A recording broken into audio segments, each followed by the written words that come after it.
Good morning, student. Now we are going to start next topic of data file handling, that is operation in binary files. बच्चों, हमने binary files को पहले से ही देख लिया है.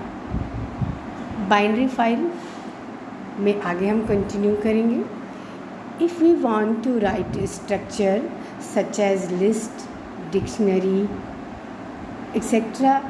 and also we want to read it, then we have to use a module in the Python known as pickle.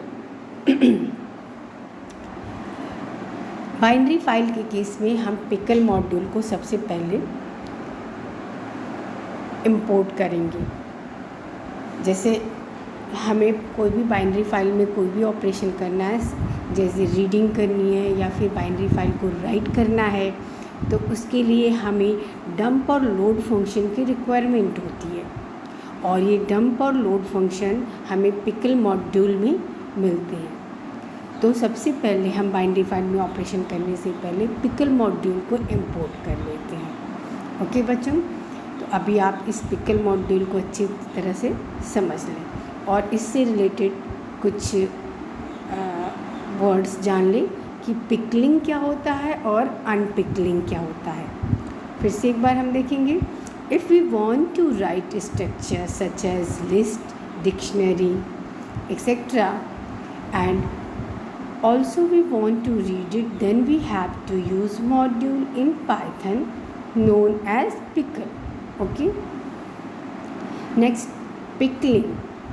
Pickling means converting structure into byte stream before writing the data into file. Okay, तो जो भी हमें convert करना है, जिस भी structure को, वो लिस्ट हो सकता है, वो डिक्शनरी हो सकता है, उसको हम बाइट स्ट्रीम में कन्वर्ट करने के लिए क्या यूज़ करेंगे? पिकल्स मॉड्यूल को यूज़ करेंगे. और इस प्रोसेस को हम क्या कहेंगे? पिकलिंग.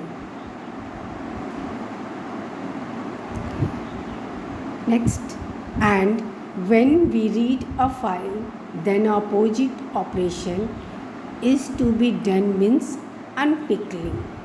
फिर क्या होगा?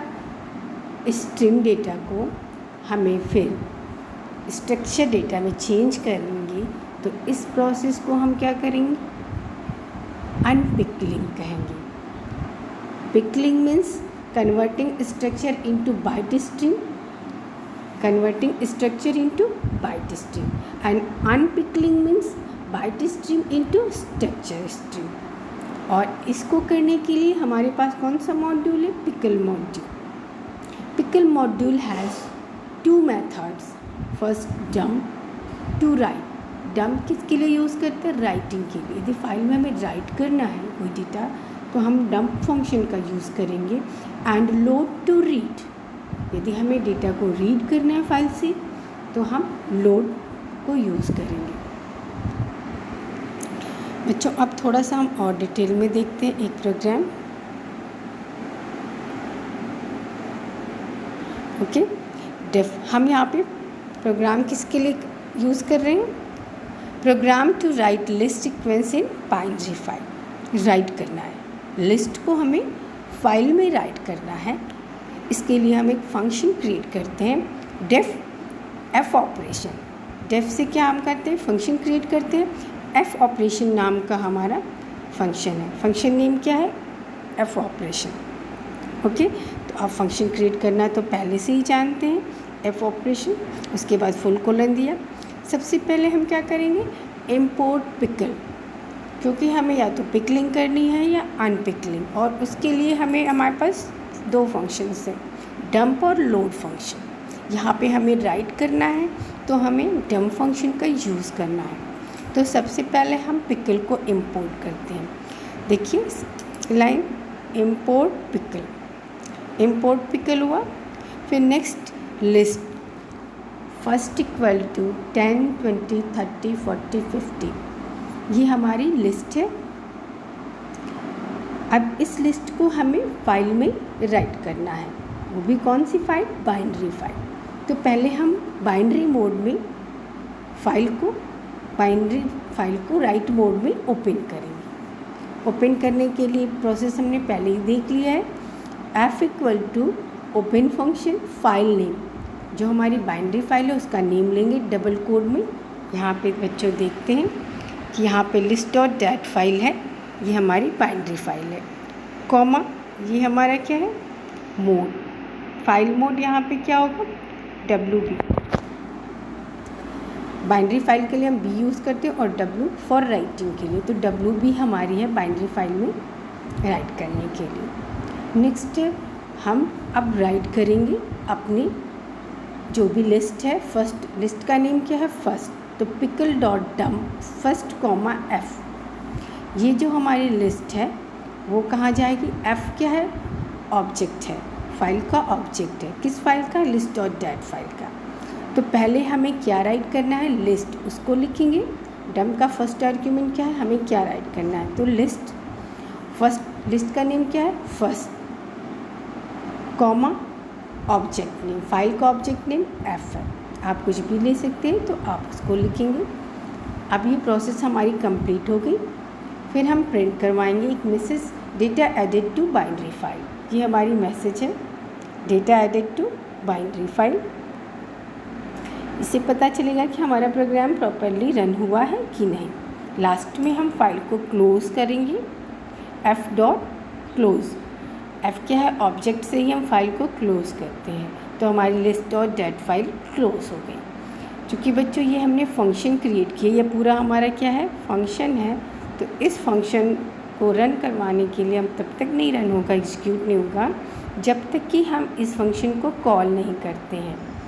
F ऑपरेशन, यहाँ पे हम फंक्शन को कॉल किए हैं, तो इस फंक्शन को कॉल करना नहीं भूलेंगे, फंक्शन को कॉल कर दिए। अब देखिए ये हमारा आउटपुट है data added to binary file.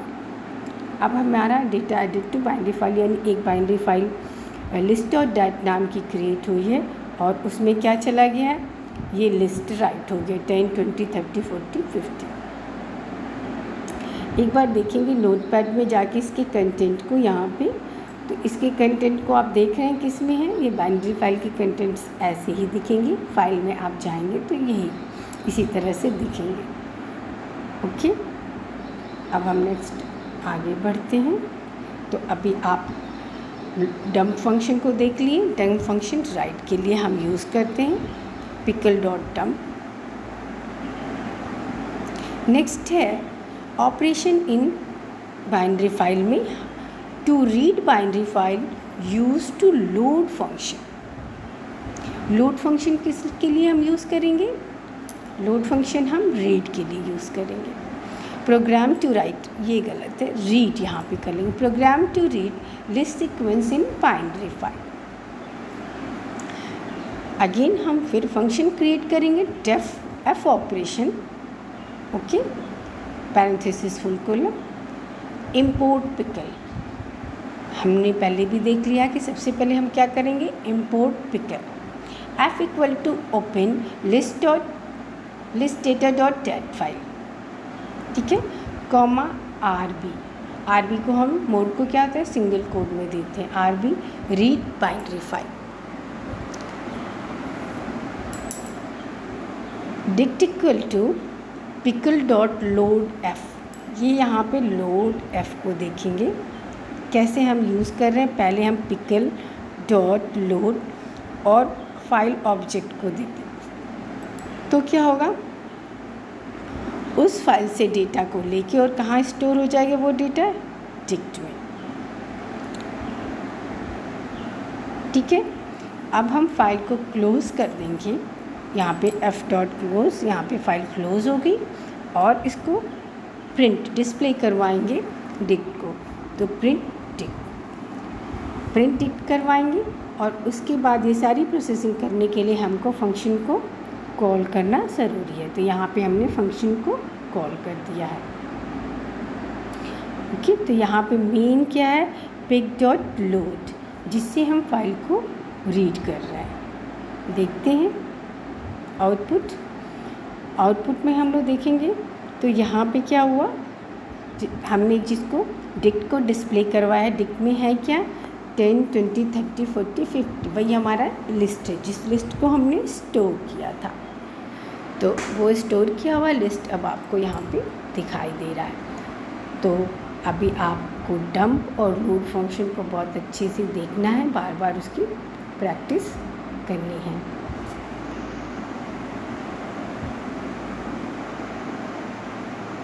Relative and absolute path, इसको तो हम थोड़ा बहुत जानते हैं और थोड़ा सा देखेंगे।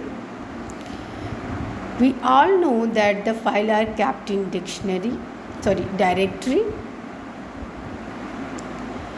which are also known as folder.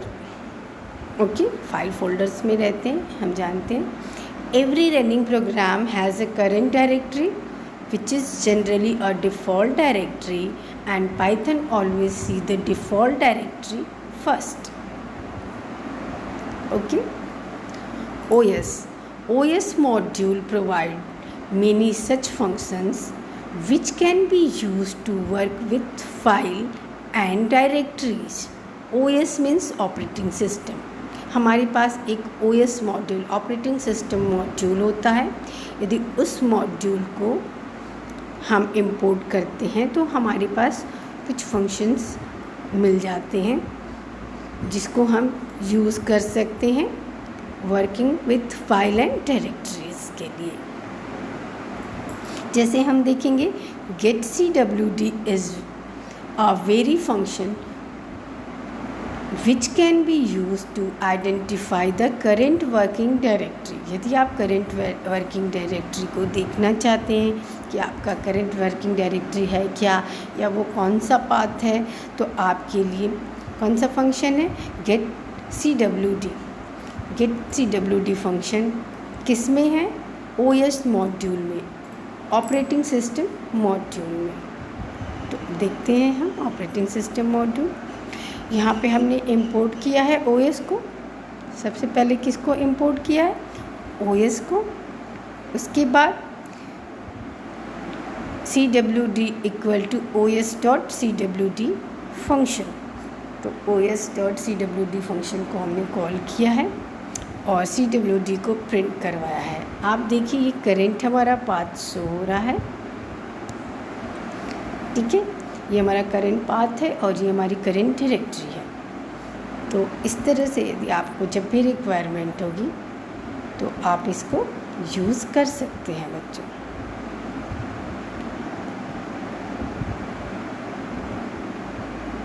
Next हमारा है स्टैंडर्ड फाइल स्ट्रीम्स। इसका आप यूज़ देखेंगे डेटा फाइल हैंडलिंग में। We use standard input output stream to get better performance for different input output device. Some standard stream in Python are as follows. Standard input stream, इसको हम किसके लिए use करेंगे? Read के लिए, sys.stdin। Standard output stream right के लिए use होगा, sys.stdout। स्टैंडर्ड एरर स्ट्रीम हम एरर के लिए यूज़ करेंगे, sys.stderr। तो आप इन तीनों को ही याद रखेंगे। देखते हैं कैसे यूज़ करते हैं बच्चों। Program to implement standard streams.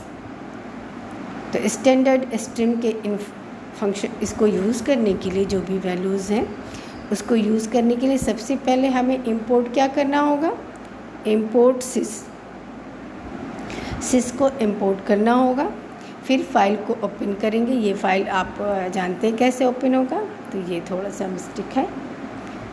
आप फाइल को ओपन कर लेंगे, f equal to open hello.txt r mode में हम फाइल को यूज़ करेंगे। r मोड सिंगल कोड में होगा। Line 1 equal to f.read line.